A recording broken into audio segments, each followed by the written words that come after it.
question before the 90-second closing statements. And I think I need to change this maybe a little. The new affordable housing plans, if they call for multifamily type development in traditional single-family neighborhoods, how do you feel about that, and would you support it?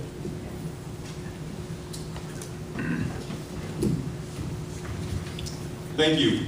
I don't think our single-family neighborhoods need multi-family housing in the traditional sense that people think about it, apartment buildings. As someone who's built one of those, clearly those are designed better for certain places than others, but that does not mean that affordable housing can't reach our single-family neighborhoods. Something that I've taken to many neighborhoods in Arlington, and it's historically been viewed as a taboo to talk about affordable housing in single-family neighborhoods, and that's just not true.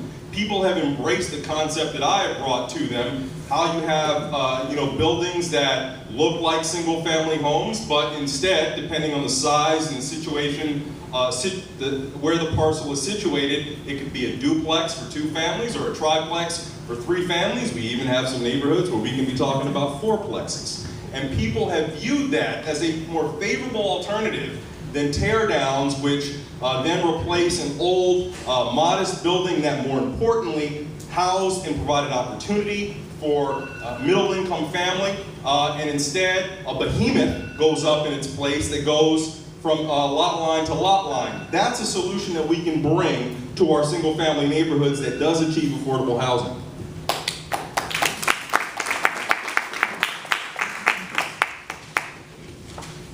One of the zoning tweaks that we could undertake in single-family neighborhoods is make it much easier for our elderly to provide apartments for caregivers or others who are unrelated to them. This would enable our elderly who could not otherwise stay in their family homes to more realistically afford to stay in their family homes. I think that this can be done without too much opposition to broad-based zoning changes, which we would have a steep climb to engage in. To bend the question just a little bit, I think that affordable housing in North Arlington is a social good, and it's something that we have not had success with yet because it's very hard to find properties that are saleable for affordable housing projects. On Columbia Pike, large-scale apartment complexes exist, can be redeveloped, and that has been what has been done. But we need to be more aggressive in locating appropriate properties alongside the corridors in North Arlington. I would agree with others. I think not only is it sort of a political non-starter to make Cherrydale look like Roslyn, it's also not necessarily good for Arlington, right? Having the diversity of neighborhoods is part of what's attractive here. It's part of what makes it attractive for businesses and families, that you can have choice in different Arlington neighborhoods. And so I don't want to change the character of our single-family neighborhoods. As others have said, though, there are ways to increase affordability in our single-family neighborhoods without changing the landscape. As Christian has mentioned, the duplexes and the triplexes, as Bruce mentioned, the accessory dwelling units. It is very restrictive and very difficult to get permission to build a mother-in-law apartment in Arlington. We revised our ordinance, I think, about a decade ago, and have since approved something like 10 applications. Nobody wants slumlords in Arlington, but I think it's possible we've been a little too restrictive. There are opportunities for people to move a caregiver in, a multi-family into a lot without changing the shape of their neighborhood, but increasing the supply, and importantly, increasing the diversity of who lives in our neighborhoods, because that's one of the strengths of Arlington.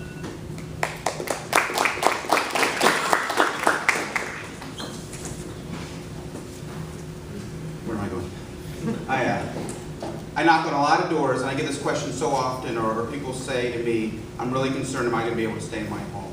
I think one of the things that when we talk about housing affordability in Arlington, we have to understand we're talking about a lot of Arlingtonians. We're talking about our teachers, we're talking about our caregivers, we're talking about our elderly neighbors who raised their family and frankly built Arlington. If taxes, residential taxes, either through assessments or tax rates, continue to go up at the same rate, our tax revenues increased 70% in the last 10 years. We are all going to be having a housing affordability conversation in Arlington. I feel like the goal here has to be looking at D all of the above. All of the things that we've talked about are all things that should be on the table, but none of them happen unless you get back to those other things that we've talked about, which is inclusiveness and making things available. I will tell you that this really is the #1 issue when I talk to people, is how am I going to be able to stay in my community? And I think we have to look at every corner of the community, every segment of the community, to think of every single option on the table, and we have to make it feasible and possible. Thanks.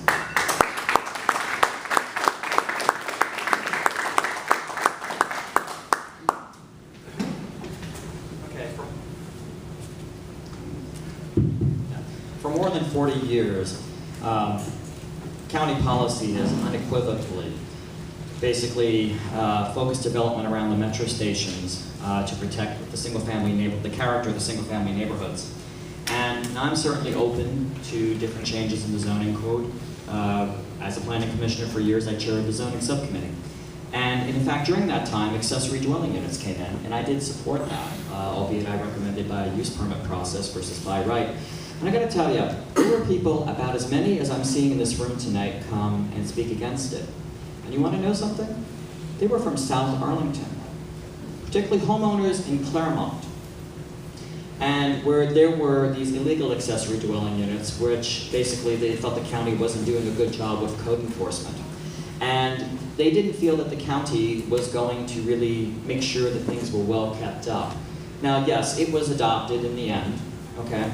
But it was very restrictive because it required the state building code and basically a $70,000 on average investment in per house.